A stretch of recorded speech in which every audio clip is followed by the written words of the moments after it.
ఒక పక్క నేను 2 ట్రస్ట్ల చైర్మన్, ఒకటి హనుమాన్ వేంశాల ఓల్డెస్ట్ ఆర్గనైజేషన్ పండిట్ జవహర్లాల్ నెహ్రూ గారు వచ్చారు, డాక్టర్ మెల్కోటి లాంటి వాళ్ళు ఉన్నారు, రత్నం అటువంటి వాళ్ళు కూడా పేద ప్రజలకు ఏది కూరగాయలు అమ్ముకునే వాళ్ళు, ఇళ్లలో పనులు చేసేవాళ్ళు పిల్లలకు న్యాయం జరగాలని ఆయన ఎన్నో రోజులు కష్టపడుతున్నారు. దానికి కారణం ఏంటంటే ఇవాళ వచ్చినటువంటి రిజల్ట్ ఎస్ఎస్సీలో చూస్తే 86 మంది పిల్లలు ఎగ్జామ్లో పార్టిసిపేట్ చేస్తే ఇద్దరు ఒకరికేమో ఎగ్జామ్ రాయలే, ఒకరికేమో ఎగ్జామ్లో కూర్చోలే, మిగతా 84 మంది పాస్ కావడం అంటే 98% రిజల్ట్ వచ్చింది. అంటే పేద ప్రజలకు ముఖ్యంగా బడుగు బలైన వర్గాలకు న్యాయం చేయాలని గతంలో రత్నం గారు ఏదైతే నా మీద నమ్మికతో చైర్మన్గా పెట్టడం జరిగింది. అందులో మేము అందరిలాగా ₹1,00,000 లేకుంటే 50,000 తీసుకునే కల్చర్ కాదు మాది. కేవలం అడ్మిషన్ ఫీజు 10,000, ఆ తర్వాత సంవత్సరం కాలం ఎగ్జామ్ అయ్యే వరకు ఇంకొక 10,000, అంటే టోటల్ 20,000 ఖర్చే వాళ్లకు, పేద ప్రజలకు. ఇక మిగతాదంతా చదువు, మంచి టీచర్లు, మంచి ఏది స్టాఫ్, వాళ్ళందరికీ కూడా నా హృదయపూర్వక ధన్యవాదాలు. ఎందుకంటే ఇలాంటి రిజల్ట్ రావడం కేవలం ఏది పెద్ద పెద్ద కాలేజీలలో, అదేవిధంగా క్రిస్టియన్ కాలేజెస్లో ఎక్కువ జరుగుతుంది ఇలాంటి రిజల్ట్. కానీ తక్కువ డబ్బులతో టీచర్లు కూడా బాగా పనిచేస్తున్నారు. మంచి రిజల్ట్ వచ్చినందుకు వారందరికీ నా హృదయపూర్వక ధన్యవాదాలు.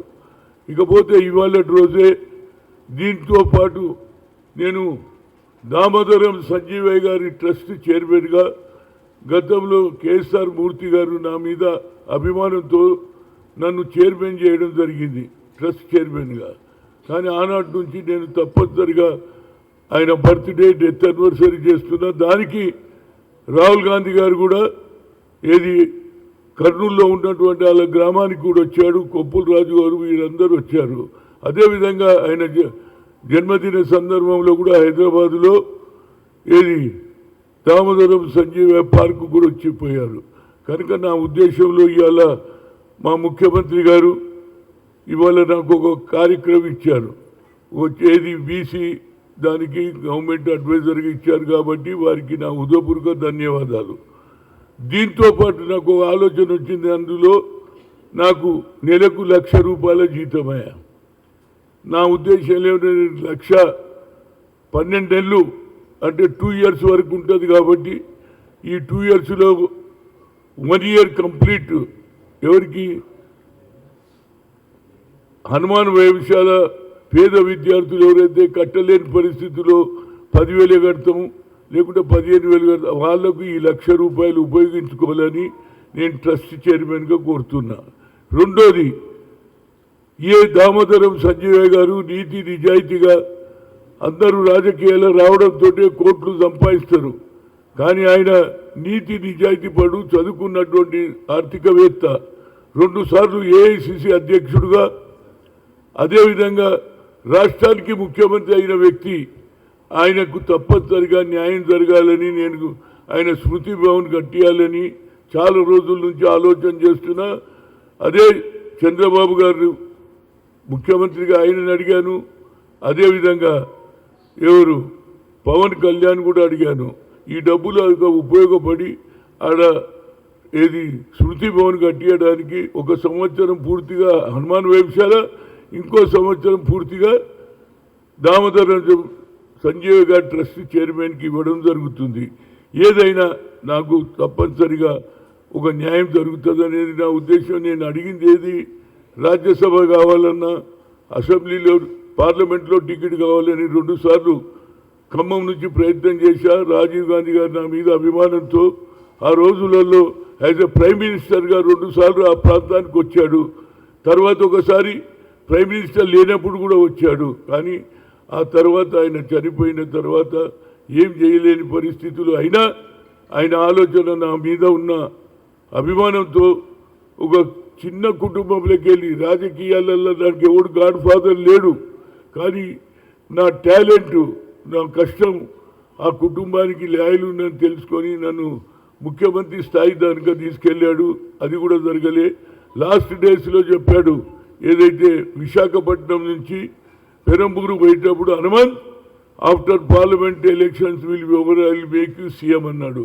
ఆ రోజు నుంచి నాకేమి లేదు, కానీ నేను ఆ ప్రాంతంలో పనిచేయాలి అన్నాను, కానీ దురదృష్టవశాత్తు 2 సార్లు రాలేదు. రాకపోయినా నాకేం పర్వాలేదు, కానీ ఈ పార్టీ గెలవాలని గత 10 సంవత్సరాల నుంచి బీఆర్ఎస్ ప్రభుత్వం వ్యతిరేకంగా, అదేవిధంగా హిందూ దేశం ఏది చెయ్యాలని ఆలోచన చేస్తున్నటువంటి బీజేపీ వ్యతిరేకంగా, ఆర్ఎస్ఎస్ వ్యతిరేకంగా జీవితాంతం నేను కాలేజీలో ఉన్నప్పుడు కానీ కాలేజీ ఎలక్షన్స్లో కూడా ఎప్పుడు కూడా ఎన్ఎస్యూఐగా కాలేజీలలో మన కార్యకర్తలను గెలిపించడం జరిగింది. అదేవిధంగా ఇవాళ నా యుద్ధం కొనసాగుతుంది. తప్పనిసరిగా ఆయన ఎవరు వేమ నరేందర్ రెడ్డి గారు, రోహిన్ రెడ్డి ఇద్దరు వచ్చి నిన్న హనుమంతన్న నువ్వు 2 ఏళ్ళు కొద్దిగా ఓపిక పట్టు, తప్పనిసరిగా నీకు రాజ్యసభ ఇస్తాన్నారు. ఇది మాత్రం ప్రజల గురించి, ఈ డబ్బులు నాకు వచ్చే జీతం తప్పనిసరిగా ప్రజలకు ఉపయోగపడు. ఎందుకంటే Hanumantharao is not a only OBC leader, I'm a weaker section leader. SC ST OBC మైనార్టీలకు గురించి ఉపయోగపడుతుంది. కాబట్టి అక్కడ ట్రస్ట్కు, ఇక్కడనేమో హనుమాన్ వైద్యాల పేద విద్యార్థులకు న్యాయం చేయడానికి నా ఉద్దేశం. ఎందుకంటే ఈ జీతం పెద్ద నాకేం లేకపోయినా నాకు చాలామంది, నేను డబ్బు సంపాదించకపోయిండొచ్చు, నాకు చాలా ఆఫర్స్ వచ్చినాయి. నిజం చెప్తున్నా, ఇవాళ రోజు ఉన్న వాస్తవాలు చెప్తున్నా. పుస్తకంలో రాసిన ఆనాడు ఉన్నటువంటి ఎన్ జనార్దన్ రెడ్డి గారు, నేను పిసిసి ప్రెసిడెంట్గా ఉన్నప్పుడు నా దగ్గరికి పంపించాడు. నెలకు ఎంత ఖర్చు అవుతుందో ఇస్తాను. నేను నెల జీతం తీసుకునే క్వశ్చన్ లేదు. నాకు వెల్ విషర్స్ ఉన్నారు. ఆర్గనైజేషన్ను నేను తప్పనిసరిగా నడిపించా. అదేవిధంగా పెద్దలైనటువంటి మాజీ ప్రధానమంత్రి పివి నరసింహారావు గారి ఆలోచన మేరకు ఇందిరాగాంధీ సమయంలో ఏదైతే ప్లీనరీ సెషన్ జరగలే, ఆ ప్లీనరీ సెషన్లో ఆయన ముఖ్యమంత్రి ప్రధానమంత్రిగా ఆయన కావాలనే ఆలోచనతో ఏఐసిసి అధ్యక్షుడు ఉంటే అది కూడా ఆ పని కూడా నేను చేయడం జరిగింది. కనుక నా ఉద్దేశంలో ఇప్పుడు ఒకటి కార్యక్రమం, రాహుల్ గాంధీ గారు ఏదైతే సందేశం తీసుకుపోయిండో, ఏది భారత్ జోడో యాత్రలో ఏ నాయకుడు కూడా అడగంది చెప్పినటువంటి వ్యక్తి, తెలుసుకున్నటువంటి వ్యక్తి, ప్రజల పల్సు తెలుసుకున్నటువంటి రాహుల్ గాంధీ గారు ఏమన్నాడు తెలుసా? రైతులను కలిశాడు, నిరుద్యోగులను కలిశాడు, పేద ప్రజల గురించి తెలుసుకొని ఏమన్నాడు తెలుసా? అరే నేను కేవలం ఎస్సీ ఎస్టీలకే అన్యాయం జరుగుతుంది అనుకున్నా, కానీ అందరికంటే ఓబీసీలకు అన్యాయం ఎక్కువ జరుగుతుందని we come to the power, will conduct caste wise census, జితనా హిస్సేదారి యుక్తి భాగీదారి అన్న తర్వాతనే మన రాష్ట్రంలో 10 జిల్లాలు తిరిగా. ఆ తర్వాత మా పిసిసి అధ్యక్షుడు రేవంత్ రెడ్డి గారు కూడా కామారెడ్డిలో డిక్లేర్ చేశాడు, 42% అన్నాడు. దాని తర్వాత రావడంతో, ముఖ్యమంత్రి కావడంతో ఫస్ట్ కార్యక్రమం ఏం చేశాడంటే 150 కోట్లు శాంక్షన్ కేబినెట్లో నిర్ణయం తీసుకున్నాడు. ఇంటింటికి తిరిగాడు, ఇంటింటికి పోయాది మా కులగణన ఎంత ఉందని చెప్పాడు. 56% బీసీలు ఉన్నారని మా రేవంత్ రెడ్డి గారే చెప్పారు. కానీ ఇవాళ గతంలో నేను ఓబీసీ ఎంపీస్ కన్వీనర్గా దేశంలో ఉన్నప్పుడు నరేంద్ర మోడీని 3 సార్లు కలిసినానండి. ఓసారి 42, ఓసారి 64, ఓసారి 85 మంది. సార్ మాకు అన్యాయం జరుగుతుంది, మా జనాభా మోర్ దాన్ 60% ఉంటుంది దేశంలో. అదే నితీష్ కుమార్ గారు ఏది బీహార్లో జరిపితే 62% వచ్చింది. దాని తర్వాత కోర్టు కొట్టేసింది. అదేవిధంగా ఐఐఎంలో రిజర్వేషన్ లేదని సుప్రీంకోర్టు కొట్టేస్తే అప్పుడు నేను అర్జున్ సింగ్ గారు హెచ్ఆర్డి మినిస్టర్ సోనియా గాంధీ దగ్గర వెళ్ళాం. మేడం మేము లోకల్ లాంగ్వేజ్లో చదువుతాం, తెలుగు, మలయాళం, అన్ని కన్నడ, అన్ని భాషలో ఉంటాయి. కానీ టాలెంట్ అనేది అయ్యే సొత్తు కాదు, భగవంతుడు అందరికీ ఇస్తాడు. We should give opportunity. Talent is not anybody's property, God he's given to everybody. We should give some opportunity. అంటే ఏం చేయాలన్నది మ్యామ్ ఇవాళ సుప్రీంకోర్టు కొట్టేసింది కాబట్టి మా రిజర్వేషన్ ఐఐఎంలో మీరు న్యాయం చేయాలంటే ఏం చేయాలంటే పార్లమెంట్లో బిల్లు పెట్టియండి అంటే మన్మోహన్ సింగ్ డాక్టర్ మన్మోహన్ సింగ్ గారు చెప్పి పెట్టించింది. బిల్లు పాస్ అయింది. ఇవాళ మా పిల్లలు 1,30,000 1,40,000 ఐఐటీలో సంపాదిస్తున్నారు. అదేవిధంగా ఆల్ ఇండియా మెడికల్ సైన్సెస్లో డాక్టర్లు అవుతున్నారు. అదే ఆలోచనతో ఇవాళ రాహుల్ గాంధీ ఆలోచన ఇంప్లిమెంట్ చేయాలి. మళ్ళీ ఈ దేశానికి ప్రధానమంత్రి ఆయన కావాలంటే ఈ బీసీల జనగణ మొదలు పెట్టాలని గతంలో నేను ఎన్నోసార్లు కలిసిన నరేంద్ర మోడీ చేయలే. కానీ రాజ్నాథ్ సింగ్ 2008లో నేను when I was OBC MPs కన్వీనర్గా ఉన్నప్పుడు వీల్ కండక్ట్ అన్నాడు 2008లో. ఇప్పుడు మరి ఆయనకు మంచి ఆలోచన వచ్చింది. జనగణ అంటున్నాడు కానీ ఎస్సీ ఎస్టీలకు ఇండ్ల లెక్క చూస్తున్నారు. ఇండ్ల లెక్క చూస్తే ఎవరికి లాభం? సరే, అందులో కూడా ఎస్సీ ఉంటేనేమో వాళ్ళ ఇంటి యజమాని పేరు ఎస్సీ అని రాయండి, అదేవిధంగా ఎస్టీ అంటే ఎస్టీ రాయండి అన్నారు. కానీ కాలం పక్కకు ఓబీసీ పేరు లేదు, మా జనాభా లెక్క లేదు.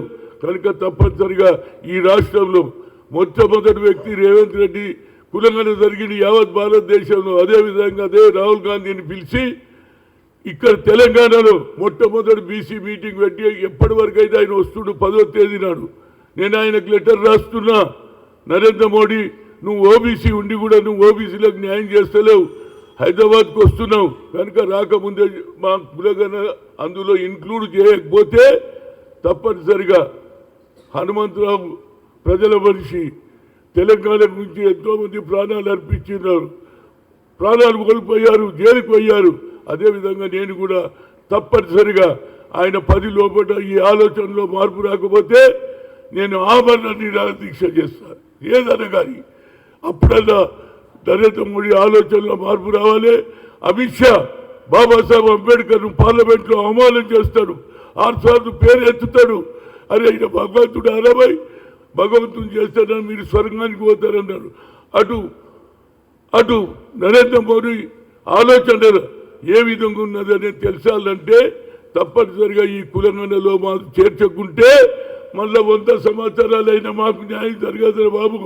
మొన్న లోకల్ బాడీలో జరిగితే 52% సర్పంచులు గెలిచారు.